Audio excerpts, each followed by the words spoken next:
Welcome back to our channel. In this tutorial, we'll show you how to view only unread chats in WhatsApp web. Sometimes it can be overwhelming to go through all your chats, so this feature can be really handy. Let's get started. Step 1. Open WhatsApp on your computer by launching the WhatsApp web application. Step 2. Look for the filter icon located next to the search bar and click on it. Step 3. After clicking the filter icon, only the unread chats will appear in your chat list, making it easier for you to prioritize and respond to those important messages. Step 4. If you want to view all your chats again, simply click the filter icon again to deactivate the filter.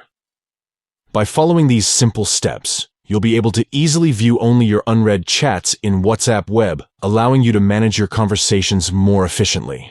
We hope you found this tutorial helpful. If you did, please give this video a thumbs up and don't forget to subscribe to our channel for more WhatsApp web tips and tricks. If you have any questions or need further assistance, feel free to leave a comment below. Thanks for watching.